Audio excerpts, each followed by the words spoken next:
बात को।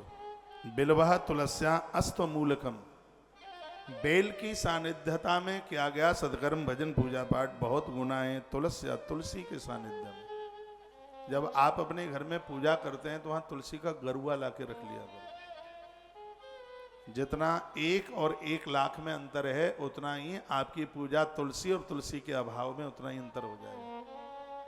1 लाख दिनों में जितना भजन करोगे उतना फल 1 दिन में प्राप्त हो जाएगा, यदि तुलसी और बिल्व पत्र वृक्ष वहां रखा हुआ है तो। गमले में बेलपत्र लगाइए और गमले में ही तुलसी माता लगाइए। जब आप सुबह जप करते हैं, भगवान को निलाते हैं, तो गरुआ तुलसी का और बेल वृक्ष का तो वर्णन किया है कि अनंत गुना फल देने वाले हैं। अश्वत्थ, मूलकम, बरगद और पीपल, इन दोनों की भी बहुत बड़ी महिमा है। आंवला और कदम्ब, यह वृक्ष ऐसे हैं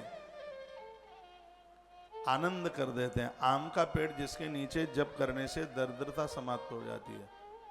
अशोक वृक्ष जिसके नीचे बैठने से घर के दोष समाप्त हो जाते हैं। पीपल का पेड़ जिसके नीचे बैठ करके जप करने से रोग खत्म हो जाते हैं। और बरगद का पेड़ जिसके नीचे बैठकर जप करने से पति और पत्नी के झगड़े समाप्त हो जाते हैं। इतनी बड़ी महिमा है। तुलसी नारायण से मिला देती है और बेल वृक्ष महादेव को अपना बना देता है। तो ये इतनी बड़ी महिमा है महाराज। तो देखो कितनी सुंदर बात कही है। लिखाएं इसमें बिल्व तुलस्य अस्वस्थ मूलकम, इन पेड़ों के नीचे बैठ करके भजन आराधना साधना करने की बड़ी महिमा है। वृक्ष ना हो तो गरुआ में, गमले में पीपल लगाओ, गमले में बरगद लगाओ और गमले में कदम्ब भी लगाओ। आपको मालूम है कार्तिक के मास में कदम्ब के फूल यदि कृष्ण के ऊपर चढ़ाओ तो जैसे कन्हैया ने गोपियों के ऊपर कृपा कर दी, वैसे ही नंदलाला हमारे और आपके ऊपर कृपा कर देंगे।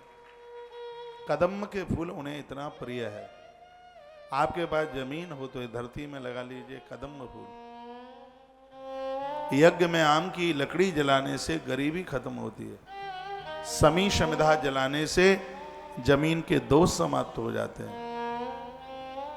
पीपल की लकड़ी चूल्हे में नहीं जला सकते, लेकिन यज्ञ में जलाने से बीमारियां खत्म हो जाती हैं। बेल वृक्ष की लकड़ी भी हवन यज्ञ के काम में ली जाती है।